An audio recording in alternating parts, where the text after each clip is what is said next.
दिमाग तो देखो उस लड़की का। अगर मुझे पता होता वो ऐसी हरकत करेगी तो मैं तुम्हें कभी ससुराल न जाने देती। अरे लड़कियां तो कांप उठती हैं तलाक के नाम से, और उसे देखो कितने धड़ल्ले से तलाक मांग ली उसने, और तुम भी सुनकर चले आए। अरे तुम्हें तो चाहिए था कि उसका दिमाग ठिकाने लगा देते।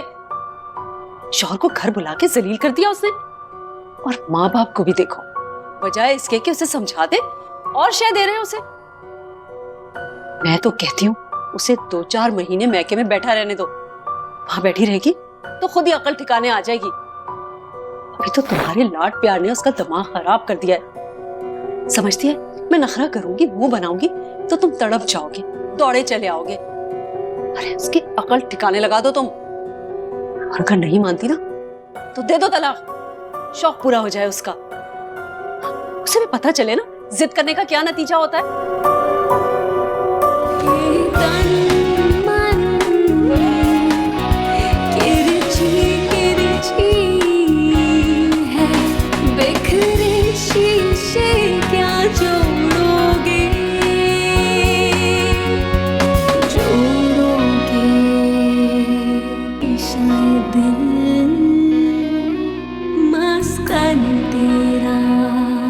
तुमसे किसने कहा था कि तुम आके सिकंदर से इस तरह बात करो? हमने तुमसे कहा था कि हम खुद सिकंदर को समझाएंगे। तुम्हें बीच में कूदने की क्या जरूरत थी? अम्मी मुझे कूदने की जरूरत थी।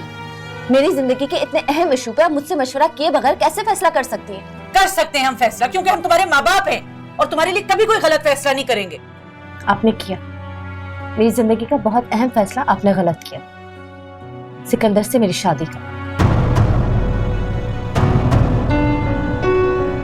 सिकंदर इतना बुरा लड़का नहीं है, वो तुमसे मोहब्बत करता है, तुम्हारी कदर करता है। मोहब्बत करता, कदर करता।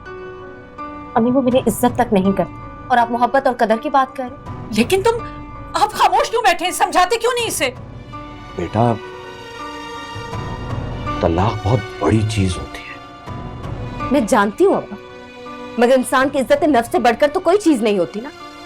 बेटा सिकंदर अपने रवैये पे बहुत शर्मिंदा है।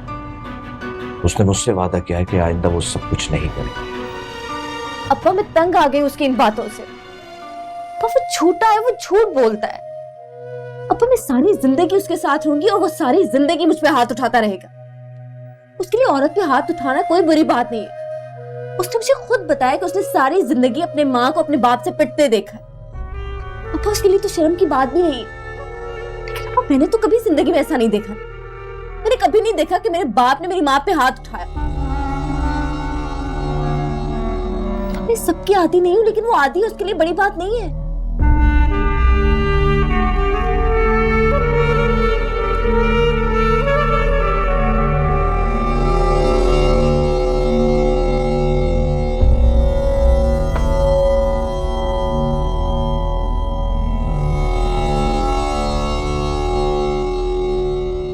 वो आपके भतीजी किरण ने मेरी बहन के घर मुसीबत डाली हुई। क्यों? खैरियत क्या हुआ? मुबारक हो आपको, आपके खानदान में आसमा जहांगीर पैदा हो गई। खुदा के वास्ते अब तंजी करती रहोगी या कुछ बताओगी भी? किरण ने सिकंदर से तलाक का मुतालबा कर दिया। क्या बात कर रही है तुम्हें? तलाक का मुतालबा? ऐसे कैसे हो सकता है? होना तो नहीं चाहिए था, लेकिन हो गया है। ये समझ में नहीं आ रहा, तो ये कैसे मुमकिन है?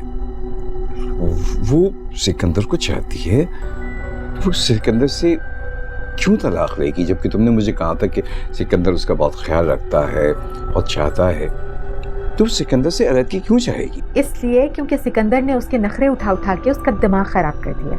तुमने मुझसे कहा था कि उसका मिसकैरेज हुआ है, कहीं उस वजह से तो मियां बीवी में कोई इख्तिलाफ पैदा हुआ या मसला तो नहीं पैदा हो गया?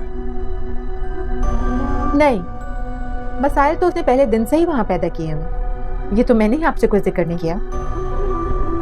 उसने तो मुसीबत डाली हुई आपा को। तिगनी का नाच नचाया हुआ उसने सिकंदर और आपा को। जितना मैं जानता हूँ किरण को, वो इस मिजाज की नहीं है। बस कर दें अपनी भतीजी की तारीफें करना। इस मिजाज की नहीं है। मैं झूठ बोल रही हूँ, मेरी बहन झूठ बोल रही है ना? पायका, तुम्हारा मसला ये है कि तुम मेरी हर बात का हमेशा गलत मतलब निकालती हो। क्योंकि मैं बहुत कूड़ मगज हूँ, आपके खानदान की औरतों की तरह ज़हीन और फतीन नहीं। पता नहीं तुम किस बात पे तभी बैठी हो, सारों को समझ में निकालती हो। जब भी आपके खानदान पे बात आती है ना, आप इसी